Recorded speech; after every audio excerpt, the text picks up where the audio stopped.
Welcome back for the final video. At the worst possible time, my PC is completely broken and I've not been able to record.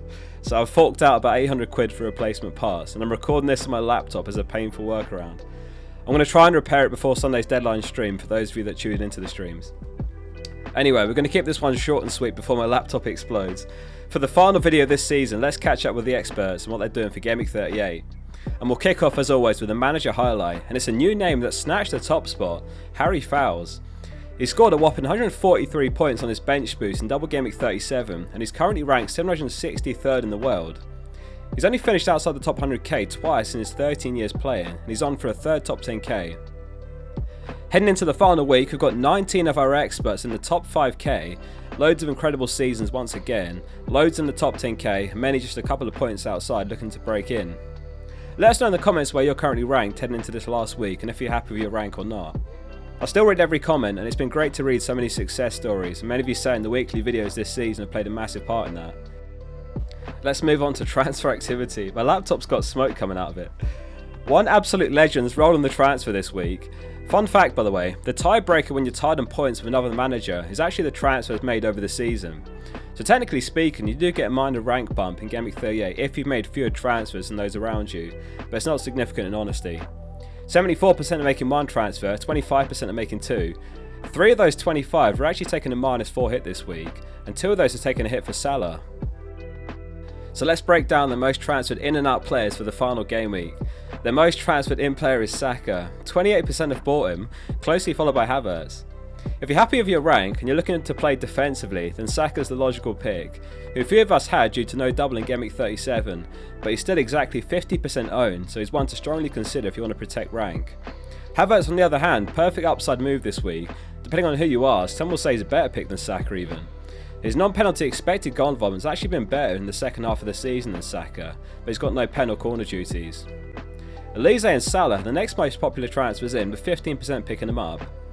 Elise has actually got the most points per 90 at home this season, with just over 11 points per 90, though obviously he rarely makes it to 90 minutes. Just 2.9% owned with a home game to Aston Villa.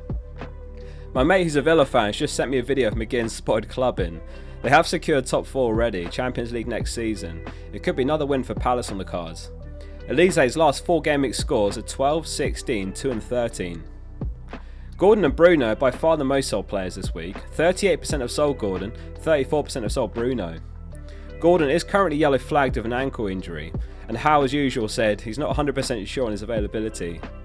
In all likelihood he makes the game as he always does, and they can still secure a European spot with a win if Chelsea lose to Bournemouth. Edison's confirmed out for Gameweek 38 with an eye socket fracture, so Ortega's going to start in goal for the West Ham game. Some are buying Raya, and Arsenal are top of the clean sheet odds for the Everton game. If you've got the Edison and Petrovic or Vicario combination, then there is a choice to make between starting one of those latter keepers who still have a reasonable fixture, or make the switch to Ortega or Raya.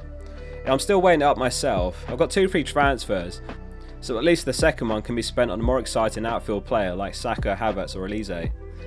So it's Klopp's last ever game in charge of Liverpool. I'd be interested to know how everyone thinks this one's going to go. I'm expecting it to be quite an open, entertaining game, which does put me off the Trent punt, who 3% have picked up. We are bound to get loads of early team news with 20 teams kicking off simultaneously, so the number one tip for Gameweek 38 is to make your move nearer the deadline, though not too near the deadline in case the site goes down again. KDB is going to be assessed ahead of the West Ham game, 5% are selling him. Let's move on to Gameweek 38 Captaincy before my laptop explodes. There's 6 names in the mix this week, and at the top, as expected, it's Haaland, 89% are captaining him, followed by Salah with 6%, Palmer 2%, and then Jackson, Saka and Foden captained by 1 each. Surprisingly, no one's opting for Son, who has admittedly been off it recently, much like Salah. But at the end of the day, it's Sheffield United away, which has produced 24 double-digit returns this season, more than any fixture. In fact, no fixture in the last 6 years has produced more than 24 double-digit hauls. Though in the transfers section, we did see Son and Johnson being picked up. Onto the experts team reveal, hopefully in one take, because my laptop's definitely about to blow. For the last time this season, here's how the team lines up. It's Petrovic in goal, Vardy, Gabriel and White in defence. In midfield it's Foden, Son, Palmer and Havertz, and up top Isak, Haaland and Jackson. And on the bench it's Anana, Porro, Gordon and Burn. So a real benching dilemma this week. Perhaps you start Porro over Isak, or you play a single Arsenal defender. It's Haaland captain and Palmer vice. And for the last time this season, we'll close with the final experts' thoughts and tips for Gameweek 38. Before I forget, I have to say a massive thank you to all of them for participating. The only reason this series is possible is because of their weekly responses, which in turn I collate into these videos. I'll be posting a few weeks before next season kicks off, inviting new managers to join the series, so keep an eye out for that on the community tab on my channel and Twitter. Jason Fleming says, I'm hoping I can get permission from my fiance to change our firstborn's name to Yosko, in honour of the greatest defender in history. Skiri says, if you're in a position like myself where you're fairly satisfied with your overall rank, and you're second chasing first place in a few mini-leagues, now's the time to try and take a calculated risk on captaincy, given the number of good options available. FPL Spaceman says, I'm sure lots of managers will be fighting for mini-league places and overall rank targets going into this final game week of the season. I think it's important to accept that most of the outcome is out of our control. Just got to make the best choice for your team, cross your fingers, hope fortune falls your way and enjoy the ride. Best of luck to everyone, except my mini-league rivals of course. Benjamin signs off and he says, until next season, fellow experts and Oscar. And lastly, Thorfinn says, have a nice summer everyone. And that's it, last video of the season. I'm going to try and get my PC sorted before the deadline.